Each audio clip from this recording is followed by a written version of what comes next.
संत और उनके 4 चेले। एक बार रहता था एक ज्ञानी पर आलसी संत। वह अपने 4 चेलों के साथ रहता था। संत ज्यादातर अपना समय ध्यान में बिताते थे। हर रोज अपने चेलों को शास्त्रों के बारे में सिखाते और पढ़ाते थे। इसी ज्ञान की मदद से वह अपने चेलों को हर रोज सारे मंदिरों पर भेजते थे प्रसाद और भोजन ले आने के लिए।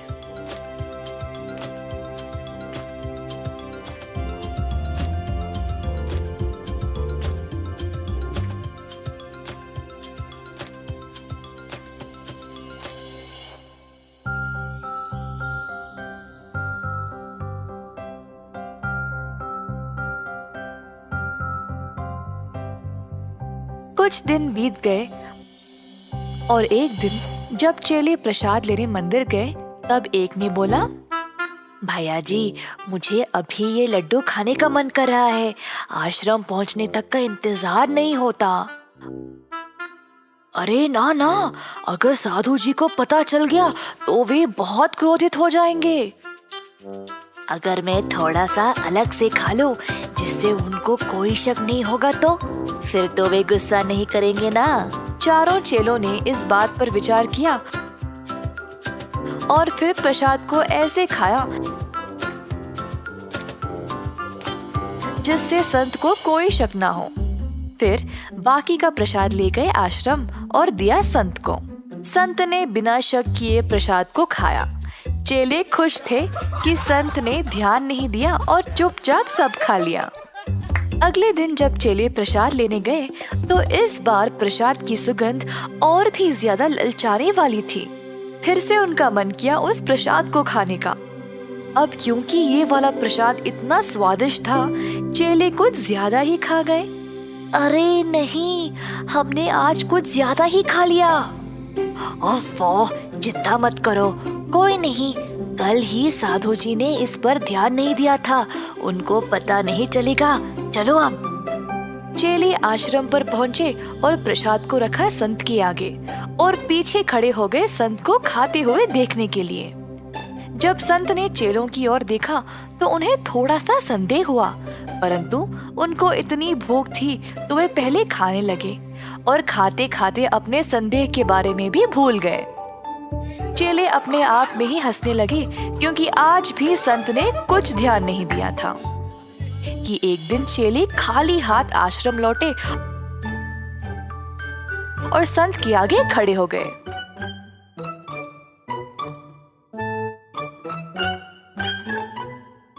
हाँ, इसीलिए हमें प्रसाद नहीं मिला। संत ने अपने चेलों के चेहरों को ध्यान से जांचा और देखा कि एक के मुंह के पास खाने का छोटा सा टुकड़ा था। अच्छा, फिर तुम्हारे मुंह पे क्या लगा है? हाँ, मुझे नहीं पता, शायद कुछ कचरा लग गया होगा। संत ने दूसरे वाले की ओर देखा और बोला, अच्छा, तुम्हारा क्या है फिर? तुम्हारे उंगलियों के इर्द गिर्द मक्खियाँ क्यों घूम रही है? वो तो ये तो मुझे पता है प्रसाद कहाँ गया। कहाँ गया गुरुजी? लगता है तुम सबके मुंह और उंगलियों ने प्रसाद खाए हैं। और ये ही नहीं, वो दो पीछे जो खड़े हैं, तुम दोनों के वस्त्रों पे तो खाने के निशान भी है।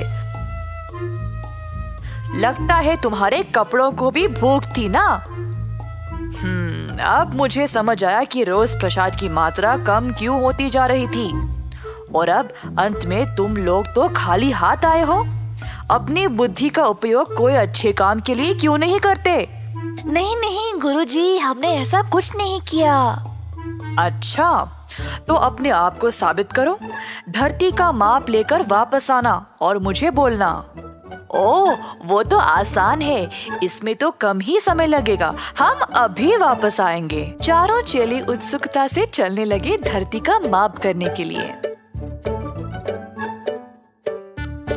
भाइयों, हम वैसे जा कर रहे हैं और क्या कर रहे हैं? हम धरती का माप लेने वाले हैं।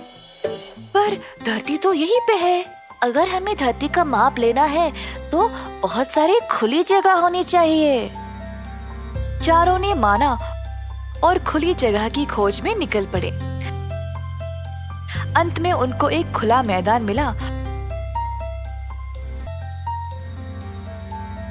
और फिर एक चेला जमीन को अपने हथेली से मापने लगा, दूसरा वाला जमीन को एक धागे से मापने लगा और तीसरा अपने कदमों से। चारों ने अपने अपने तरीकों से जमीन को मापने की कोशिश की, परंतु जमीन कहीं पे खत्म ही नहीं हुई। अंत में सबको ये एहसास हुआ कि धरती तो गोल है और इसको मापने का कोई तरीका नहीं है।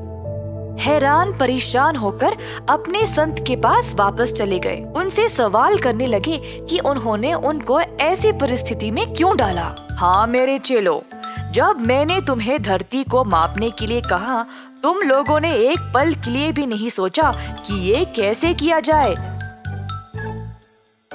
तुम लोग सोच क्या रहे थे जब मैंने तुमसे ये पूछा? क्या ये कार्य मुमकिन भी था?